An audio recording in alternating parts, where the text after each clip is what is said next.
98. The fourth commandment according to the Pharisees.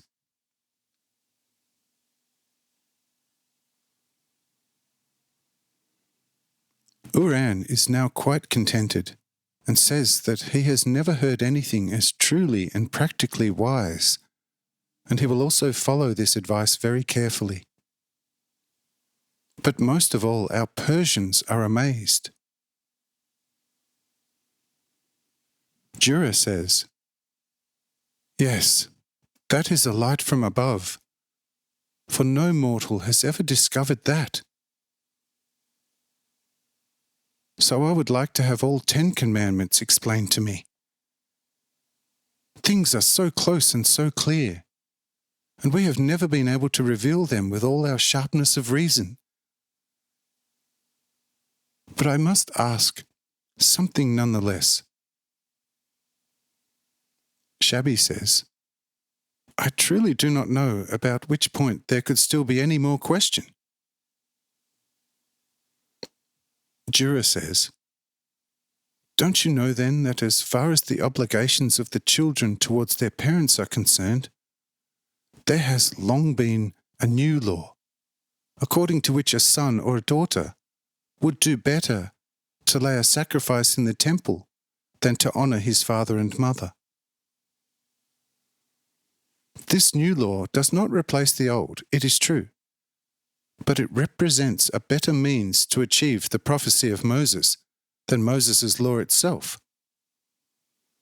But I would like to speak to the primary lawgiver himself, since the extraordinary circumstances have now come together so wonderfully, and learn what the Lord says to such a new law. On the one hand, if a child has very bad and corrupt parents, this law seems to me to be correct. But if a child who is frivolous in nature has very good and worthy parents, who deserve all respect, love, and honour from their children before God and all people, then this law, which seems very grabby like the temple, is not correct at all. The whole law has a strongly human smell, and there is very little divinity in it. But there again is another law which says, those who sit on the chairs of Moses and Aaron, those you should always listen to and do what they command.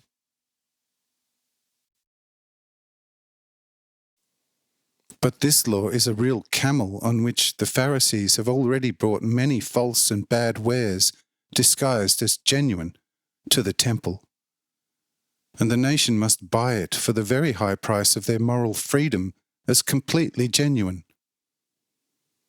That is a bad thing, and such a law which only gives certain people the privileges seems to me like a hellish hole through which Satan always has an entrance to holiness. For these privileged holy people overstrain themselves, are surrounded in the beginning quite piously with the cover of a holy nimbus of a prophet. But then later they become seriously domineering and super tyrannical, arrogant and extremely proud, but still sit on the chairs of Moses and Aaron.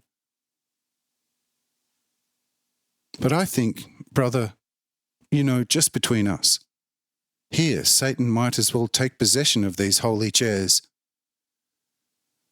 And such true representatives of Satan on the chairs of Moses and Aaron have introduced many evil human statutes replacing the divine. And we have to taste them because the camel-like law of hell orders us to listen to them who sit on the holy chairs and to do what they command. Yes, the law in itself would be quite in order if one had the assurance that only the most worthy followers of Aaron and Moses would be preaching on the holy chairs. But what a true dragon nation has sat on the chairs and thrown the most indignant laws into the eyes of the seeing people like rough sand, so that the largest part would go blind. And such laws transcending all craziness exists, then, for the greatest torture for humanity. And no one trusts themselves any longer to shake off this yoke. Then in the end, pure reason begs the question whether God knows anything about it, or whether there is a God at all, who can see such an abomination in his sanctuary.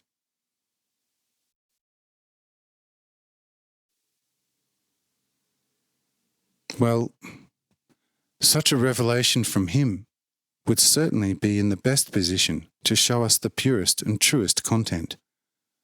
And I would like to now ask him a question right away. What do you think? Should I risk it or not?